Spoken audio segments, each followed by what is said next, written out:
Welcome to week 20 of my Trading for a Living challenge, where the goal is to make $1,000 every single week to replicate a 9 to 5 job with a capital of $125,000.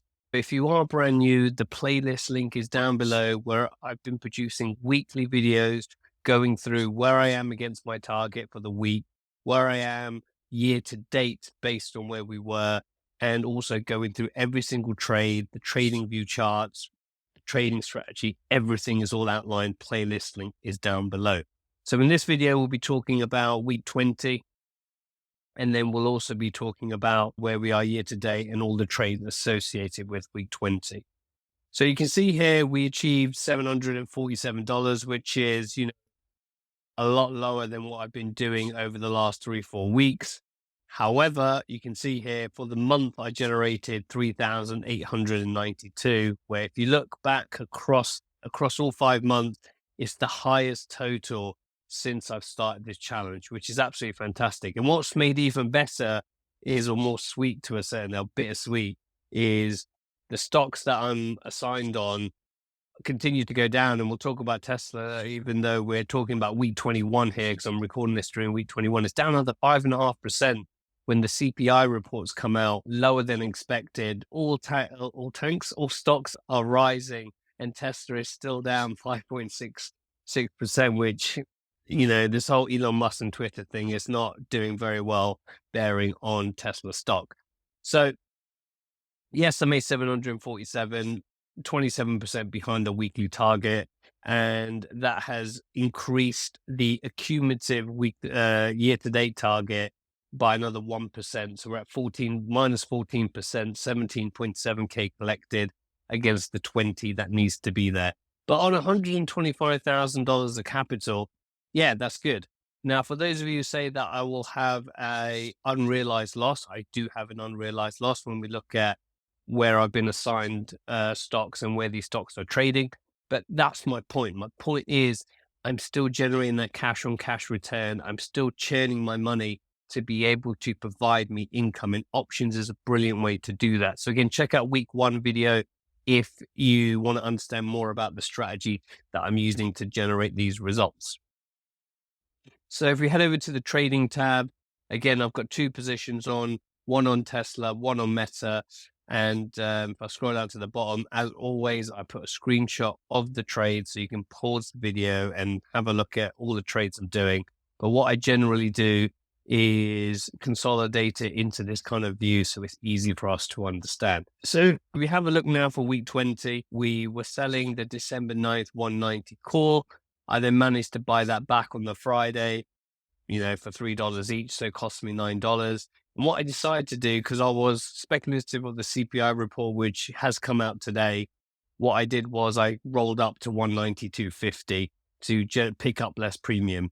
In hindsight, looking at where Tesla's trading at now, I should have rolled it at the 190. I would have probably picked up best part of $1,000 there. But, hindsight's 2020, and we are where we are with it. So we have a look at the chart. Again, I just don't understand what's going on, but I own 300 shares at 282.50. So my unrealized loss is getting bigger by the day. And I sold the 192.50 for last week for this week, which expires on Friday. That is going to be very comfortably, probably not worth a lot now anyway. I probably realized the whole amount. So I'm probably going to have to roll this back down for week 21 back to the 190s. But yeah, this not great, really, not great. You might see I've added the IV rank on here, just interested in understanding about the volatility of the option. As you can see, Tesla's rising here a lot, considering that it's dropping by another 5.5% here today. So that was the only trade that I did, because my Meta position, so for those who are brand new, I've been assigned one contract at 124, and I'm also assigned one contract at 155. So that's a total of 200 shares, and that nets me out at 139.50. And I drew this last week because I predicted it would come back and hit its weekly pivot or monthly pivot. As you can see here, it gapped up higher due to CPI. It is dropping. I do think I'm comfortable at hitting this pivot throughout month of December somewhere. And you can see here that I have the $96 call, which is, starting to get more and more in the money here, expiring December the 9th, no, December the 23rd. So I should probably change that 23rd. Sometimes I've got so many things open that I'd forget to update the charts. But yeah, so it's the 96 call expiring December the 23rd, which is what I wrote there. Yep. And there's not much else for me to do for this position. I'll continue to roll it as much as I can. It's not generating me much or little income, to be honest. I need to start rolling up. I did roll up by $1 at some point back in middle of November. I might roll this out for a month and roll it up to 97, 98 if I can.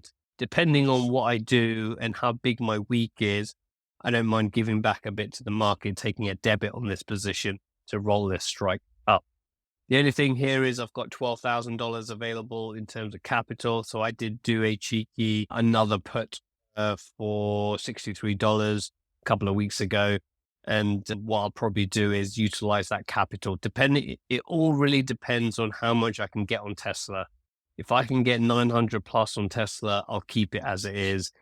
If I can't, and it's another 600 to 800, then I'll probably have to deploy some of my capital and do a really deep, really out the money put on a high volatility stock like Meta and kind of cover it from there.